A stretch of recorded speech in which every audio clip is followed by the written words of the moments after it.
रहीम और अस्सलाम वालेकुम। आज सितंबर की 17 तारीख है और जब मैं आपसे बात कर रहा हूं तो पाकिस्तान में इस वक्त इतवार की सुबह है।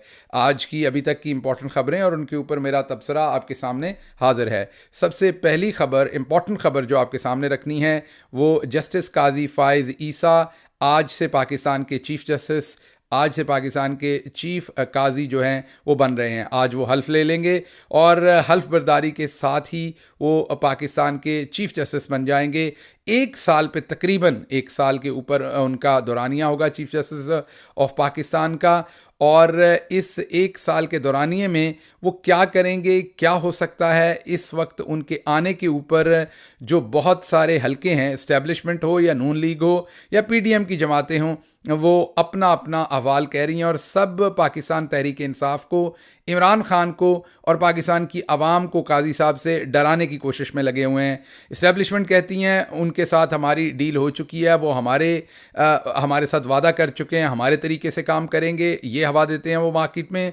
नून लीग कहती है वो बंदे ही हमारे हैं, पीपल्स पार्टी कहती है वो हमारे बंदे हैं और पूरी पीडीएम बगलें बजा रही है कि काजी साहब के आने के बाद तो जैसे ईद हो जानी है। तो मैं आपके सामने एक बेलाग तबसरा रखूँगा, हकाइक रखूँगा, तमाम गुजारिशात रखूँगा कि काजी साहब का एक साल का जो टेन्योर होगा वो कैसा हो सकता है। कोशिश करूँगा इम्पार्शल होकर उसके ऊपर एक तज्ज़िया आपके सामने रखूँ, फिर वक्त डिसाइड करेगा और काजी साहब डिसाइड करेंगे कि वो कौन सा कोर्स लेते हैं और फिर तारीख उनको कैसे याद करती है। जैसे आज माजरत के साथ बंदयाल साहब को एक बुज़दिल जज के तौर पर याद किया जा रहा है। वो जाते हुए रो पड़े सुप्रीम कोर्ट के अंदर, जज्बाती हो गए, उनका होना बनता है, शायद उनको रहती दुनिया तक अब रोना पड़ेगा जिस तरीके से उन्होंने मिसमैनेज किया अपनी जो चीफ जस्टिस का टेन्योर था।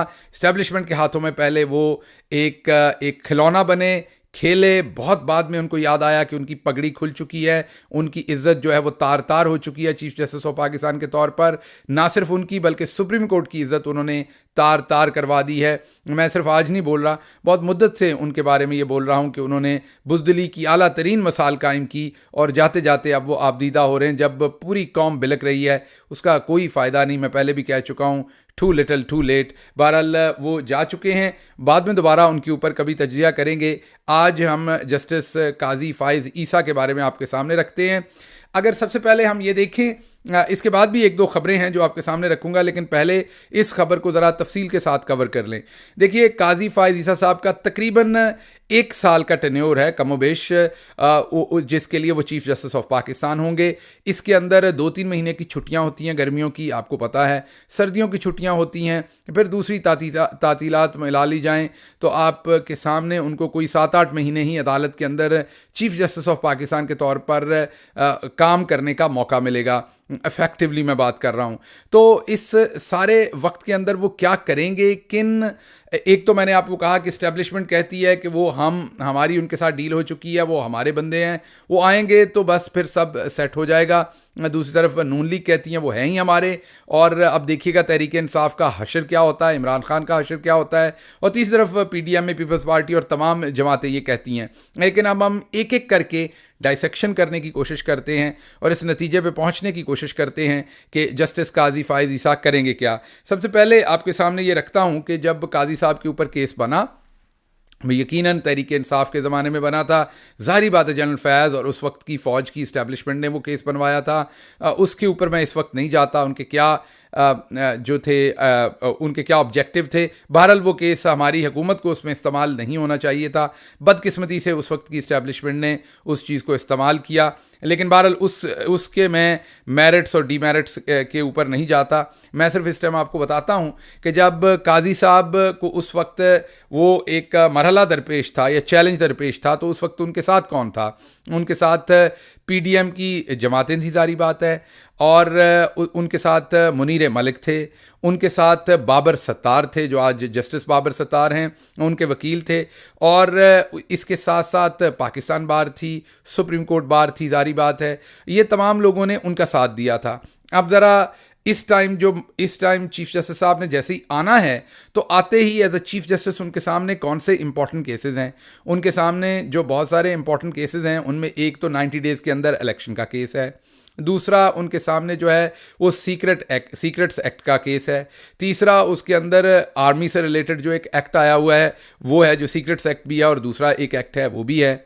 चौथा उनके सामने जो केसेस आएंगे वो इसी नवीयत के बहुत सारे केसेस हैं जिनके अंदर इस्टेब्लिशमेंट का भी इंटरेस्ट है और जिसके अंदर जमहूरियत का भी इंटरेस्ट है, बार्स का भी इंटरेस्ट है। ये तमाम केसेस उनके सामने आने हैं। अब इन केसेस के ऊपर ये तमाम लोग जो काजी साहब के साथ बुरे वक्त में खड़े थे, हमें उन सब का स्टांस चेक करना चाहिए। उनमें मुनीर मलिक ये कहते हैं कि इलेक्शन 90 दिन के अंदर ही होने चाहिए। वो कहते हैं कि ये आर्मी रूल और सीक्रेट्स एक्ट जो है ये पास नहीं हुआ, इसे वापस जाना चाहिए। वो नैब तरामीम के ऊपर कहते हैं कि बिल्कुल ये गलत पास हुई थी, इनको पास नहीं होना चाहिए था। जस्टिस बाबर सत्तार भी 90 डेज़ के ऊपर तकरीबन आपको क्लियर नज़र आते हैं। पाकिस्तान बार भी आपको क्लियर नज़र आती है, सुप्रीम कोर्ट बार भी आपको क्लियर नज़र आती है। अब अगर पीडीएम पे नज़र दौड़ाएं तो सवाए नून लीग के बाकी तमाम पीडीएम भी आपको वाज़े तौर पर क्लियर नज़र आती है। उस वक्त इस्टेब्लिशमेंट काजी फाइज ईसा के ख़िलाफ़ खड़ी थी, आज इस्टेब्लिशमेंट जो है वो इलेक्शन के ख़िलाफ़ खड़ी है। तो आपको यहाँ से ये अंदाज़ा हो जाएगा कि अगर तो काजी साहब जो हैं वो जो उनके पुराने मेहरबान हैं, जो लोग उनके साथ खड़े, उनसे कोई मशवरा लेंगे या उनकी राय का कोई एहतराम करेंगे या उसका किसी तरीके से कोई भी रेफरेंस उनके दिमाग में होगा, तो फिर इन केसेस के ऊपर उनकी प्रायोरिटी बड़ी क्लियर होगी कि ये तमाम लोग पब्लिकली अपना पॉइंट ऑफ व्यू देते हैं। उसके बाद दूसरा जो चैलेंज जस्टिस काजी फाइज ईसा साहब को होगा वो इस्टेब्लिशमेंट का होगा। पिछले चीफ जस्टिस साहबान के सामने जो इस्टेब्लिशमेंट होती थी उनके चंद रेड लाइन्स होती थी जिनको वो नहीं चाहते थे कि उनके ऊपर बातचीत ज़्यादा हो। मिसिंग पर्सनस हो गए, इसी तरीके से कोई ऐसी जो आर्म्ड फोर्सेस से रिलेटेड कोई उनके जो फाइनेंशियल जहाँ पर भी मैटर्स हैं उनसे रिलेटेड कोई चीज़ें हो गई, उनके अपने रैंक एंड फाइल के अंदर तकर्रियाँ, ओहदे, कोर्ट मार्शल्स, उससे रिलेटेड कोई चीज़ें हो गई। मैं सिविलियन के कोर्ट मार्शल की बात नहीं कर रहा, मैं जो उनके अंदर के सारे मामला है उसकी बात करेंगे। इनको वो अमूमी तौर पर रेड लाइन्स कहते थे। अब काजी फाइज ईसा 2 से 3 रेड लाइन्स होती थी। अब काजी फाइज ईसा साहब को क्या चैलेंज है, अब आप ज़रा गौर करते जाइए। इमरान खान रेड लाइन है, इलेक्शन 90 दिन के अंदर नहीं कराने रेड लाइन है, पाकिस्तान तहरीक इंसाफ के लोगों को जो पकड़े हुए हैं उनको नहीं छोड़ना परवेज़ अलाई रेड लाइन है। इसी तरीके से जितने भी इस टाइम ख़वातीन पकड़ी हुई हैं वो रेड लाइन है। 9 मई के वाक़यात के अंदर जितने भी लोग पकड़े हैं उनकी ज़मानतें नहीं होनी, ये रेड लाइन है।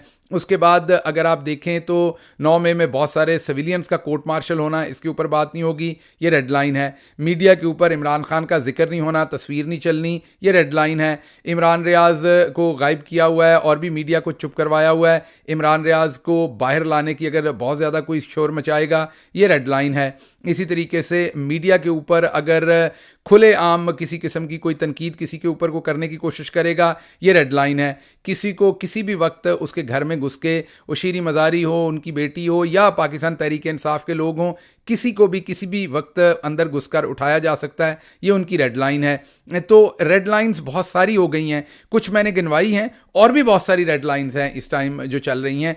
तो इतनी सारी रेड लाइंस हैं और उसके अंदर फॉर एग्जांपल आप देख लें, शाहीन सुबाई हों या साबिर शाकर हों या मोहित पीरज़ादा हों, इन सब के ऊपर जो केसेस बनाए हुए हैं उनके ऊपर किसी किस्म का अगर इंसाफ दिया तो ये रेड लाइन है। तो इतनी सारी रेड लाइंस जो हैं वो काजी साहब के सामने हैं। पिछले चीफ जस्टिस के सामने 2-3 रेड लाइंस होती थी, इस दफ़ा तो कोई 2 दर्जन भर के करीब रेड लाइंस हैं। तो काजी साहब कितनी रेड लाइंस के पीछे रहेंगे, ये मैं आखिर पे आपको बताऊंगा कि वो रहेंगे कि नहीं रहेंगे। लेकिन बहरहाल पहले मैंने आपको बताया कि ये भी एक उनके सामने चैलेंज है।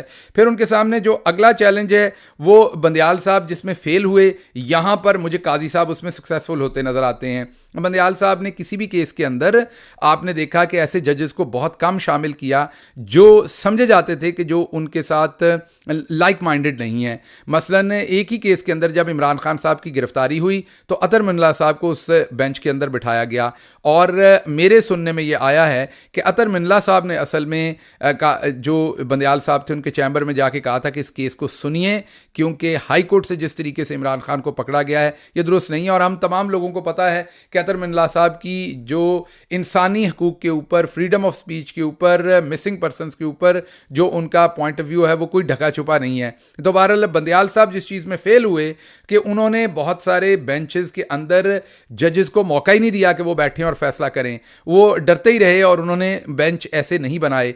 एक बेंच में जब उन्होंने अतर मिनल्ला को मौका दिया, वो बैठे, उसमें फैसला दिया, इमरान खान की गिरफ्तारी को गैर कानूनी करार दिया गया, तो आपने देखा वो फैसला इंप्लीमेंट हुआ क्योंकि उसमें अतर मिनल्ला भी बैठे हुए थे, सारी आवाज़ें उसके अंदर मौजूद थीं। मुझे नहीं लगता कि जो काजी फाइज ईसा हैं वो गलती करेंगे जो बंदयाल साहब से हुई, बल्कि वो कोशिश करेंगे कि जजेस में इत्तफाक हो और ज़्यादा से ज़्यादा जजेस उनके साथ शामिल हों। इसमें काजी फाइज ईसा साहब को एक और भी एडवांटेज है, उनके साथ जस्टिस याया अफरीदी हैं और उनके साथ जस्टिस अतर मिनल्ला हैं। ये दोनों जजेस जो हैं ये इंसानी हकूक़ के ऊपर बहुत क्लियर हैं, ये ह्यूमन राइट्स के ऊपर बहुत क्लियर हैं, ये इस्टेब्लिशमेंट के आइनी किरदार के ऊपर बहुत क्लियर हैं।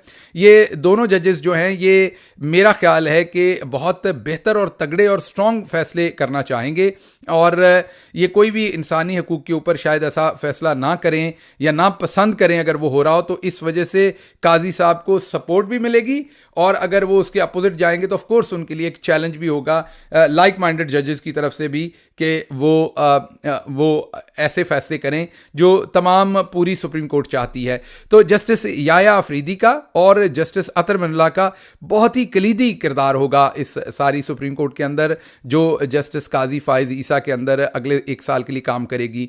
जस्टिस याया अफरीदी को जो जानता है और जो जस्टिस अतर मिनल्ला को जानता है, वो दोनों जस्टिस साहबान जो हैं वो कुछ चीज़ों में बहुत क्लियर हैं और चांद और सूरज किसी भी तरफ से निकलें, मेरा नहीं ख्याल वो उन चीज़ों के ऊपर अपना पॉइंट ऑफ व्यू चेंज करेंगे। फिर काजी साहब के लिए एक और भी चैलेंज है, क्योंकि मैंने जैसे आपको कहा कि एस्टैब्लिशमेंट की तो मैंने बात कर ली, नून लीग भी कहती है कि काजी साहब उनके अपने बंदे हैं, जब उनमें बुरा वक्त था तो हमने उन्हें सपोर्ट किया था, तो वो हमें तो बिल्कुल रिलीफ देंगे। और बड़ा वाज़ेह तौर पर नून लीग ये कह रही है कि नवाज शरीफ तब वापस आएंगे जब काजी साहब चीफ जस्टिस बन जाएंगे। तो चीफ जस्टिस साहब के लिए एक आसान काम नहीं होगा। एक कन्विक्टेड जो प्रिजनर है, एक कन्विक्टेड आदमी जिसको सज़ा हुई है, उस बंदे को जो है वो छोड़ देना, उसको फ्री कर देना, ये उनके लिए आसान काम नहीं होगा। लेकिन बहरहाल नून लीग की तवक्को है कि काजी साहब उनके लिए ये काम कर देंगे। अब अगर हम 1 मिनट के लिए अज्यूम कर लेते हैं कि काजी साहब ये नवाज शरीफ के लिए कर लेंगे, तो फिर सबकी एक्सपेक्टेशन यही है कि काजी साहब शायद इमरान खान के साथ, तो क्योंकि उनके ज़माने में उन पर रेफरेंस बना था, इमरान खान साहब को तो वो बहुत रगड़ा लगाएंगे, ये परसेप्शन हो सकती है। लेकिन अगर इस परसेप्शन के ऊपर काजी साहब चले कि उन्होंने नवाज शरीफ को रिलीफ दिया और इमरान खान साहब को रगड़ा लगाया या उनके साथ ज़्यादती की, तो फिर ज़ाहिर बात तारीख़ उनको भी माफ़ नहीं करेगी और उनका नाम तारीख़ में वैसे नहीं लिखा जाएगा जैसे वो लिखवाना चाहेंगे। तो मेरे ख्याल में वो शायद ये वाला रास्ता ना लें, ना ही वो नून लीग को इतना रिलीफ दें जितना वो समझ रहे हैं, और ना ही पाकिस्तान तहरीक इंसाफ और इमरान खान साहब को इतना रगड़ा लगे जितना लोग समझ रहे हैं। मुझे लगता है कि काजी फाइज ईसा साहब कोई दरमियानी रास्ता इसमें अपनाएंगे। अगर उन्होंने नवाज शरीफ को रिलीफ दिया तो फिर शायद इमरान खान को भी देंगे ताकि बैलेंस आउट हो। ये मेरा तज्जिया है, मेरे पास कोई खबर नहीं है, और अमूमी तौर पर मुझे नहीं लग रहा कि वो इतना टिल्ट करेंगे कि कोई ये कहे कि वो वाज़े तौर पर किसी एक पार्टी को ज़्यादा रिलीफ दे रहे हैं। उसके बाद ये भी हो सकता है कि वो किसी को भी रिलीफ ना दें। बहरहाल उसके बाद दूसरी बात, मैंने जैसे आपको कहा कि क्योंकि इतनी सारी रेड लाइन्स हैं इस्टेब्लिशमेंट की, मैंने आपकी खिदमत में पहले अर्ज़ किया कि पहले जो चीफ जस्टिस होते थे उनके ऊपर 1, 2, 3 रेड लाइन्स होती थी, अब तो 2 दर्जन से ज़्यादा रेड लाइन्स हैं। तो चीफ जस्टिस के पास वो कोई बहुत ज़्यादा जगह नहीं है ऑपरेट करने की। तो इसलिए इस सारी सिचुएशन के अंदर मुझे लगता है कि चीफ जस्टिस साहब का टाकरा बहुत जल्दी इस्टेब्लिशमेंट के साथ हो जाना है, बहुत जल्दी काजी साहब का जो टाकरा है वो इस्टेब्लिशमेंट से हो जाना है, खड़ाक हो जाना है। और एक और वजह भी है कि जो एक्सटेंशन मिली है अभी DGI साहब को, वो टिल फर्दर ऑर्डर्स मिली है। ज़ाहिर बात है जियो न्यूज़ ने उसे अपने तरीके से, जंग ग्रुप ने उसे शाया किया है, लेकिन उसकी जो असल बात है वो ये है कि टिल फर्दर ऑर्डर्स है। टिल फर्दर ऑर्डर्स का मतलब 2 तरह से होता है। पॉजिटिव लेना है तो आप ये कह सकते हैं गैर महदूद मुद्दत तक मिली है, लेकिन अगर आपने उसे नेगेटिवली देखना है तो आप ये भी देख सकते हैं कि जितनी देर तक ज़रूरत है या जब दिल करेगा तब उन्हें हटा के नया बंदा ले आया जाएगा। अगर 1 साल, 2 साल, 3 साल की एक्सटेंशन होती तो हतमी तौर पर बैठे बंदे को पता होता कि मैं कम से कम इतनी देर तो हूँ, तो मैं दबा के मेहनत करूँ और मैं परफॉर्म करूँ। तो अब वो एक्सटेंशन तो है नहीं। तो जब टिल फर्दर ऑर्डर्स होगी तो मेरा नहीं ख्याल के, मेरा तज्जिया है कि शायद कोई उतनी जान ना मारे, शायद कोई उतना ज़्यादा एक्टिवली परसू ना करे अपने ऑब्जेक्टिव्स को या सेट किए हुए ऑब्जेक्टिव्स को। तो मुझे लगता है कि ये सिचुएशन और उसके साथ काजी साहब के चैलेंजेस और फिर मल्टीपल रेड लाइंस और फिर काजी साहब के बुरे वक्त में उनके साथ खड़े होने वाले जितने लोग हैं, उनका जो लीगल इस टाइम एक्सप्रेशन है, जो उनकी लीगल सोच है, जो लीगली उनका पॉइंट ऑफ व्यू है, वो भले सीक्रेट्स एक्ट हो, वो भले आर्मी एक्ट हो, वो भले आपका नैब तरामीम का कानून हो, भले 90 दिन के अंदर इलेक्शन की बात हो, उसमें वो तमाम लोग जो काजी साहब के साथ खड़े थे वो बड़े वाजे तौर पर एक तरफ खड़े हैं और वो समझते हैं कि आइन और कानून के मुताबिक 90 दिन में इलेक्शन होने चाहिए। आर्मी एक्ट और सीक्रेट्स एक्ट जो है वो नहीं बना हुआ, उसके ऊपर साइन नहीं हुए, और इसी तरीके से नैब तरामीम के ऊपर भी उनका वाजे पॉइंट ऑफ व्यू है। फिर जस्टिस याया अफरीदी और जस्टिस अतर मिनल्ला का मौजूद होना, ये तमाम चीज़ें मुझे कम अज़ कम ये तज्जिया करने पर मजबूर कर रही हैं कि काजी साहब का बहुत जल्दी जो है वो ताकतवर हलकों के साथ और ऐसे लोग जो उन्हें समझते हैं कि अब तो अपना ही जा गया, सब कुछ खुद ही करेंगे, तो उनके लिए एक धचका होगा। शायद पहले चंद हफ्ते ना हो, 1 महीना ना हो, 2 महीने ना हो, इवेंचुअली उनको धचका लगेगा। फिर यह भी आपको याद करना होगा कि फैज़ाबाद धरने के केस में उन्होंने क्या फैसला दिया था काजी साहब ने, और उसके बाद आपको यह भी याद रखना पड़ेगा कि वकार सेठ जो थे, जस्टिस वकार सेठ, उनके बारे में उनके क्या ख्यालात थे, और फिर साबका प्रेसिडेंट और साबका आर्मी चीफ मरहूम जनरल मुशर्रफ साहब के केसेस के ऊपर उनका क्या व्यू पॉइंट था, ये भी आपको याद रखना पड़ेगा। और उसके साथ ये भी आपको याद रखना पड़ेगा कि काजी साहब को दोबारा कभी कोई भी मिलिट्री से रिलेटेड, इस्टेब्लिशमेंट से रिलेटेड किसी केस के बेंच में शामिल नहीं किया गया। आखिरी बात मैं ये कह दूं कि काजी साहब जो हैं वो प्रेडिक्टेबल हद तक अनप्रेडिक्टेबल हैं। जी हाँ, बला की हद तक वो अनप्रेडिक्टेबल हैं, प्रेडिक्टेबल हद तक वो अनप्रेडिक्टेबल हैं। एक ही चीज़ प्रेडिक्ट की जा सकती है काजी साहब के बारे में कि वो अनप्रेडिक्टेबल हैं। तो इन तमाम चीज़ों के बाद जो लोग ये समझते हैं, तासर देते हैं, मेरा नहीं ख्याल कि उनका तासर उतना हतमी तौर पर पूरा होगा। मेरा एनालिसिस ये है कि पाकिस्तान की सियासत के अंदर, पाकिस्तान के इस टाइम अदालती सिस्टम के अंदर एक जुम्बश आएगी, और जिनको लगता है कि उन्होंने तमाम बादबान बांध लिए हैं और अब कश्ती उस तरफ को जाएगी जिस तरफ को उनका दिल करेगा, उल्टी गंगा बहेगी, शायद उल्टी गंगा ना बह सके। आज दूसरी खबर जो आपके सामने मैंने करनी है वो खबर है राजा रियाज साहब की। नून लीग के कायद नवाज शरीफ से मुलाकात हुई है, उसमें शहबाज शरीफ भी शामिल थे, लेकिन फिर मैंने सोचा कि उर्दू के अंदर इस खबर का मज़ा नहीं आएगा, तो ये खबर मैंने पंजाबी में की है। मेरे पंजाबी वीलॉग को देखिएगा, क्योंकि इस खबर के शान शान वही वीलॉग हो सकता था, राजा साहब के भी और नवाज शरीफ साहब के भी। पेंटें दोनों ने एक ही तरह की पहनी हुई थी, एक ही जगह से खरीदी थी, एक ही रंग था, यूनिफॉर्म ही लग रहा था, तो इसलिए यहाँ पर मेरा ख्याल मुनासिब नहीं है जस्टिस काजी फायद ईसा साहब का तज्जिया देने के बाद कि राजा रियाज साहब का तज्जिया यहाँ दिया जाए। तो इसके लिए मैंने पंजाबी वीलॉग किया है, उसको देखिए, उसमें तफसील के साथ इसके ऊपर बातचीत की गई है। अल्लाह आपका हामी और नासिर हो। पाकिस्तान जिंदाबाद।